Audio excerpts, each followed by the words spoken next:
So I'm sure most people here are familiar with the idol in picture, Socrates. He's someone who's the past, who questioned the ideas of knowledge. He questioned the basic foundations of knowledge. We're now in the future, where we're thinking about robots, artificial intelligence, and when we think about these machines, we think about something that's super intelligent, capable of doing multiple tasks. But what if I told you they couldn't do something as simple as pouring a cup of coffee? Can't even open a door. So what machines are really good at is they're like that one student in class who is amazing at knowing every single word of a textbook, but the moment something comes out of the textbook, they have no idea. They're completely lost. They don't know what to do. So there is an easy solution to this. Basically, feed another textbook or another textbook, and you can just keep feeding textbooks to the point that you can keep training this model on an infinite amount of data that's available to us. And what do? You get extra data, you retrain this model, and this is a loop that keeps on happening.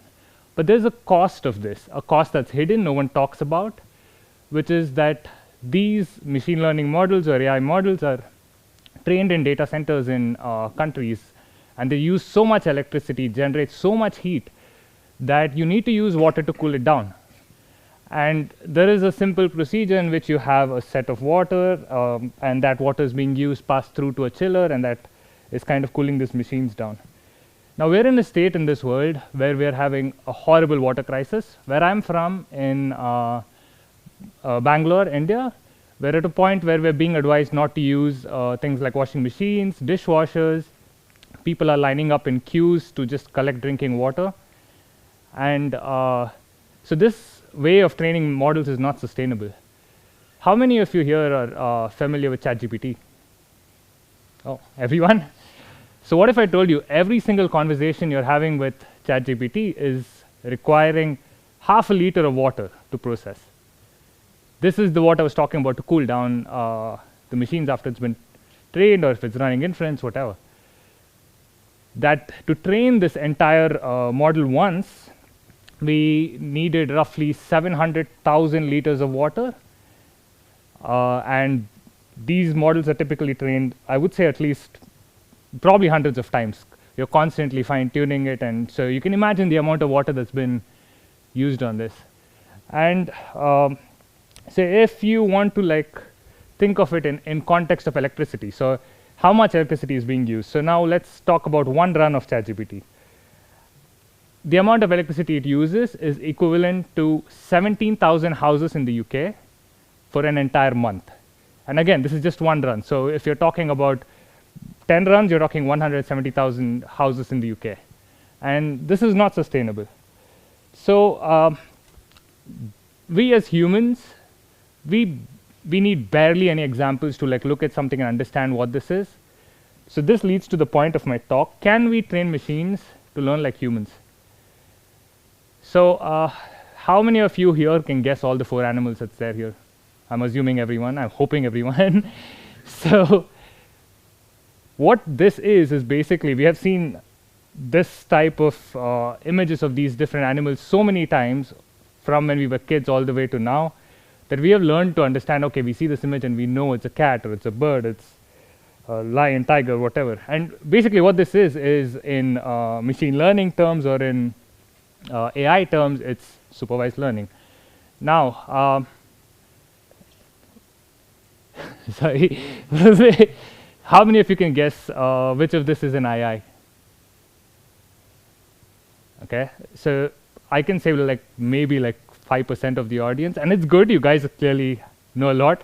But for those of you that don't know, what if I gave you a hint and I just told you it's a long-fingered lemur with rodent-like teeth and a special thin middle finger? So now I've given you some characteristics to describe it, and now it's really easy. You just look at the 4 images, there's a defining characteristic, you know what that is.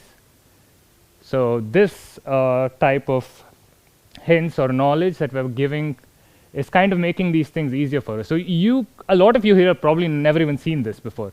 And now you're going to see this anytime you know it's an AI. And what this process is for machines, it's called zero-shot learning.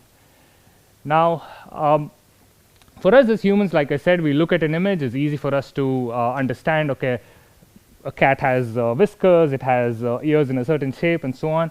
But this is not the same for machines. For machines to be able to understand images, you need to be able to describe it in some way, or it needs to learn that by itself. So, as a very simple example, if you would want to differentiate between a bird and a cute little dog here, you think you could have like 5 sets of attributes that can be something like tail, fur, feathers, whiskers, and beak, and just telling kind of like a yes or no, or a binary way of saying 1 if it's present, 0 if it's not. You can kind of differentiate between these two sets of animals. And I mean, you can add more attributes, you can start differentiating more and more animals.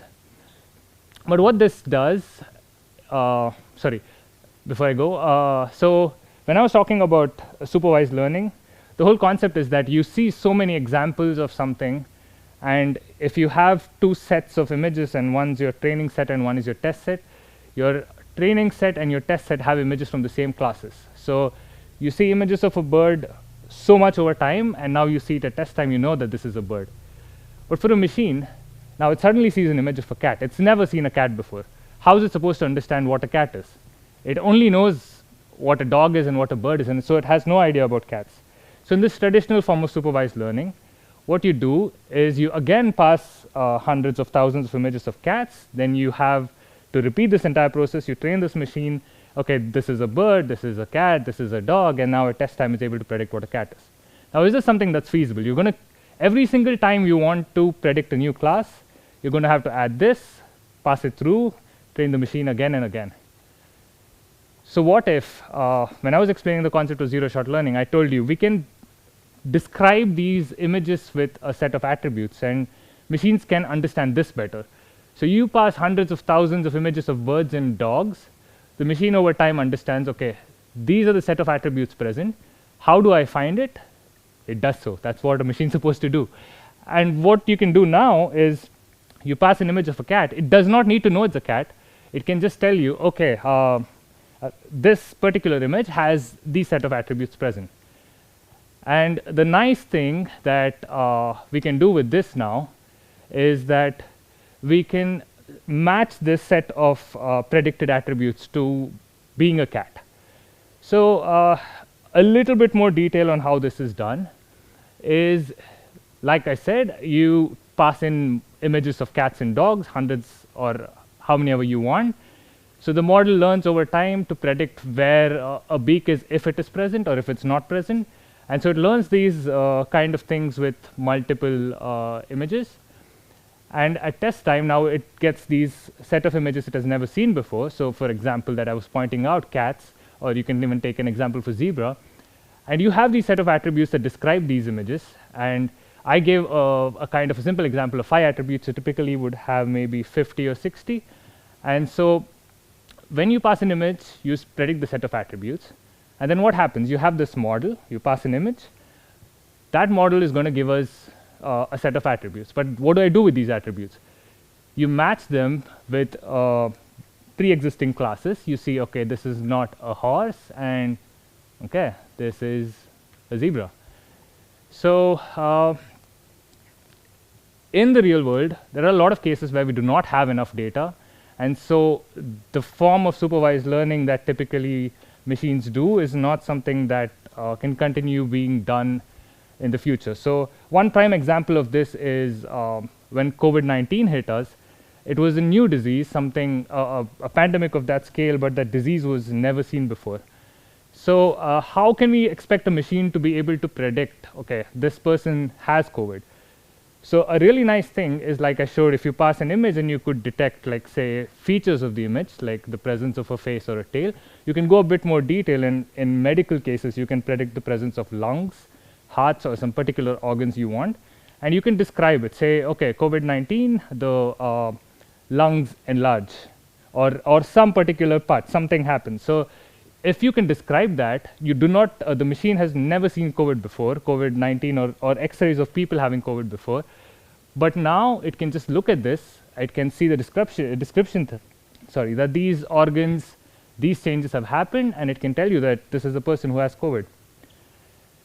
And similarly, things that I've been working on at Oxford is basically if you train your model on a set of diseases that can be detected in chest X-rays. For example, you can see like pneumothorax, effusion, and so on. And you want this model to be able to predict diseases it has never seen before, like pneumonia or edema. So all you need to do is your model is going to learn to look at parts of the image and understand, okay, this part of the image, there's some change happening. And if you have a description of what exactly edema is, it can tell you with that description, okay, this person has edema. So it's a really a nice way of not having to overtrain your model with a long-term aim of like conservation of water, electricity, and being eco-friendly. And what I just described is just one way we can do this. There are numerous other ways. I just picked one that was kind of easy to explain, and this is one aspect of research in zero-shot learning as a topic. And the reason is that it's so important is, like I said, it can help us to recognize unseen concepts like COVID-19, or that's a disease that it could have, help predict. It can, it reduces the dependency of models on data to the point that we can reduce the amount of electricity or water consumption that machines are doing. And this type of learning makes machines more adaptable, so we do not have to retrain it like in the case of supervised learning every single time. We can just pass in some sort of way of explaining things, and it's basically more adaptable. And the most important thing for machines is that they should be able to handle unforeseen circumstances, and this type of learning is something that can help us do that. So, thank you.